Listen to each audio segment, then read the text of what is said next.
Dennis confirmed on Twitter that after this DLC, it will not be the end of content for Star Wars Battlefront 2. So that begs the question, what's next? And in this video, I will be giving you my thoughts on what the content I think we'll see in the next few months.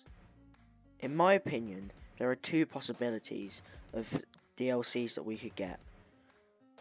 One option is recycle content, but would still be pretty awesome, and is probably the most likely one. And the second one is the option that I know most of the community will want, and is quite unlikely. And I'll be explaining each one separately and giving my thoughts on how likely they are to happen. The first option, in my opinion, would be having a Rogue One DLC. Now, I believe we will get with that Scarif, Jyn Erso, and Director Krennic. And these are characters from Battlefront 1, so it'll be pretty easy to put them in the game, seeing as they already have a character model, and they already have the base design of what it would look like for Scarif. And it would be very cool to see, but it's not the most popular option, and there's other things that people will want in the game. But if we're going to go down the route of using reused content, I definitely feel the Rogue One DLC will be the best for the game. But obviously I'd rather have something else new, but if not, then yeah, I wouldn't be too upset about that happening. Now, the second option is the long option, the one that will bring the most content, and it's the one that the community, well, from what I've heard, mostly wants. Now that is another Clone Wars DLC, but this time with Ahsoka and Ventress.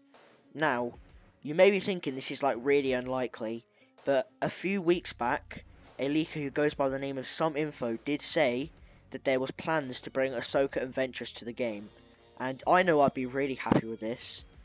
But I think also, like Obi-Wan, Grievous, Dooku, and Anakin, I think instead of being accompanied by clone skins, they could be accompanied by droid skins. Now, there are lots of options for droid skins, like the blue ones. I'm not really sure on their exact names, and then we could also maybe get the Sentinel class of them.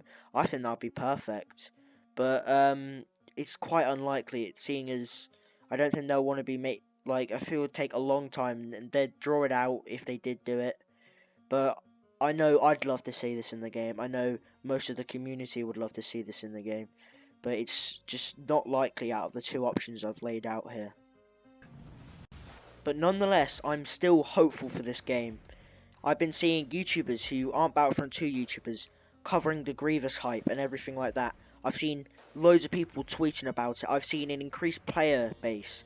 Every time I'm finding loads of full matches on Galactic Assault, whereas I used to only find like one or two full games and then the others are just a bit empty. Grievous is hyped, and this is just one hero. Think about November, we'll have Obi-Wan, a map, and some clone skins. So the future of this game looks really bright, but it all depends on what content they decide to release after this Clone Wars season. But thanks for watching, everyone, and I'll see you in the next video.